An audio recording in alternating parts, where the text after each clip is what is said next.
যে আমি মেরাজুল হক কাসিমি ব্রাহ্মণবাড়িয়া। কি বলবো বলেন?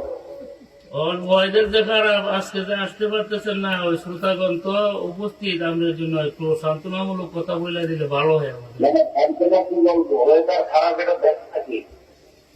আর হেলি মহিলাদের যে ওয়েদার খারাপ হইলে যাইতে পারবো না, সমস্যা হইলে হেলিকপ্টার বাদ, তখন তো পিসাবের মতো যা কোন এটাই মানি।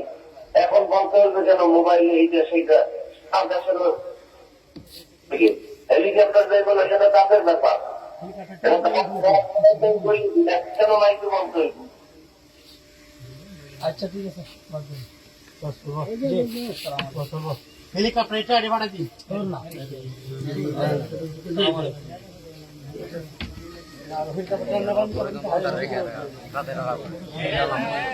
আপনারা বসেন, একটু দোয়া হবে, ওনারা বসেন। আসলে কথার নাম ওই হবিস, কথার নাম হবিস। উনি সান্ত্বনামূলক একটা কথা বললে তো সবাই খুশি হয়ে যেত, কিন্তু ওনার কথার মধ্যে টুকার বেশি, জাল বেশি। আচ্ছা যাক, তখন আমরা দোয়া করব। আমরা নেক নিয়ত করছি, সোয়াব দোয়ানের মালিক কেডা? আচ্ছা আমরা সোয়াবের লাগি করছি না?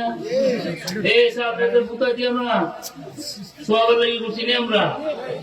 আল্লাহ যদি সোয়াব দেয় তো কোনো অসুবিধা আছে? আল্লাহ তাআলা এই মাহফিলকে কবুল করুক।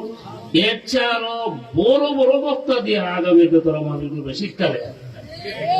মামুল হোসেন আনবে, সাকাউদ্দিন রাজিদে আনবে, এবার যান ওই যে তবলিগ জামাতের এক বক্তা তোরা ওখান থেকে বিক্রি কর, অন্তত 8-10 জন বক্তা আনবে আগামী শীতকালে। ঠিক আছে, ঠিক আছে। আল্লাহ তো আইরুলের টাকার অভাব আছে, টাকার বস্তা হলো আইরুলের অভাব। আল্লাহ কবর করুক, জোরে বলে না আমিন। আসলে আকাশের অবস্থা খারাপ, এখানে উনি আসতে পারতেছে না, এটা তো হলো আল্লাহর পক্ষ থেকে। আমরা আবার কমিটি নিয়ে সমালোচনা না করি যে হ্যাঁ দাওয়াতি করছে, দাওয়াত দিয়েছে, উনি তখন কথাও বলছে, ঠিক না কথাটা? দাওয়াতের মধ্যে কোনো অবহেলা নাই। আকাশের অবস্থা খারাপ, উনি আসতে পারছে না। তাহলে এখন আমরা দোয়া করে